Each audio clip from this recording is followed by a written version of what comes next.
Today, I'm testing a combination of two indicators. One identifies the highest volume bar in a lookback period and plots its range as a breakout zone.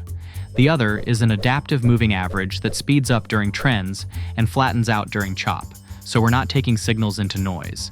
Let's break down how this combination works.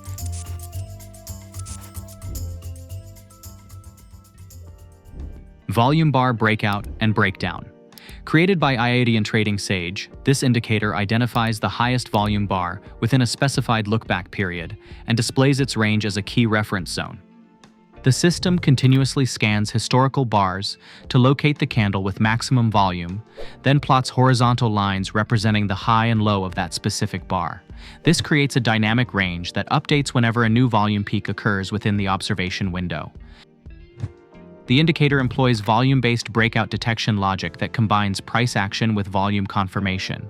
It generates buy signals when price closes above the highest volume bar's high, accompanied by above-average volume that exceeds the previous bar's volume. Conversely, sell signals occur when price breaks below the volume bar's low, with similar volume and positioning criteria. The visual representation uses a filled area between the high and low of the maximum volume bar, creating a clear reference zone on the chart. Buy and sell signals appear as labeled shapes below and above bars respectively, offering clear entry point identification.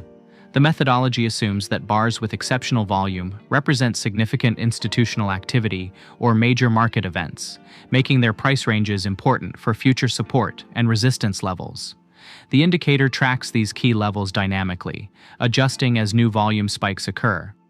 The volume confirmation requirements help filter out weak breakouts that lack conviction. Traders utilize this tool for volume-based breakout strategies, focusing on areas where significant trading activity previously occurred. The approach works particularly well during earnings announcements, news events, or other catalysts that generate unusual volume spikes. Day traders can use shorter look-back periods for intraday volume peaks, while swing traders can extend the observation window for longer-term volume significance. Trauma. Trend regularity, adaptive moving average.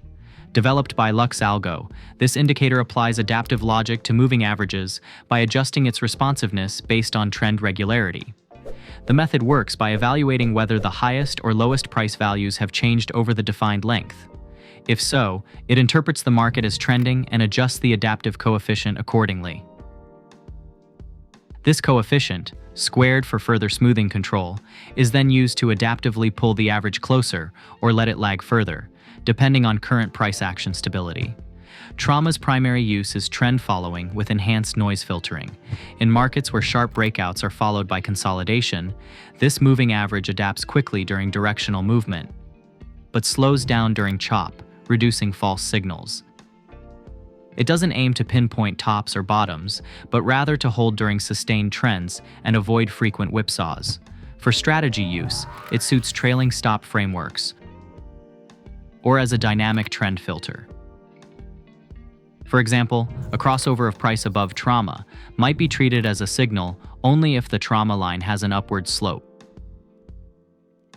avoiding early entries in ranging conditions. Alternatively, combining trauma with faster EMAs or volatility filters can help refine entries during acceleration phases.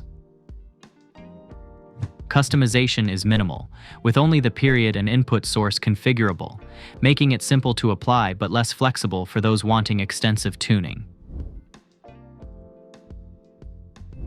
For this day trading setup, I'm keeping both indicators on the same wavelength. Trauma is set to a length of 50, and the volume breakout indicator is also set to 50 bars. Why 50? It gives us a good balance, frequent enough signals without drowning in noise. If you want more entries, you can drop that look back lower, but just know you'll likely see more false signals creep in. 50 works well as a starting point. Now here's how we're filtering trades. Trauma is our trend filter.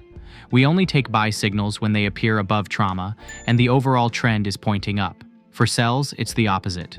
We want price below trauma with a downward trend. One thing to watch out for, when the trend shifts, don't jump straight into a trade. Let it establish itself first. Chasing that first crossover is how you get caught in chop. Give it a few bars, let trauma settle into the new direction, then look for your entry. The best signals are those that appear close to the trauma line, when price pulls back near trauma and then fires a volume breakout signal in the trend direction. That's your high probability setup. Signals that happen way extended from trauma tend to be riskier. For risk management, you've got two approaches here. The classic way: set a fixed risk to reward, something like 1 to 2. You know your target, you know your stop, clean and simple. Or you can trail it using trauma itself. Stay in the trade until price breaks trauma in the opposite direction. This lets winners run during strong trends, but means you'll give back some profits on the exit. Pick whichever fits your trading style. If you prefer more hands-off approach, our quantum ribbon indicator does it all for you. Watch the video that explains everything here.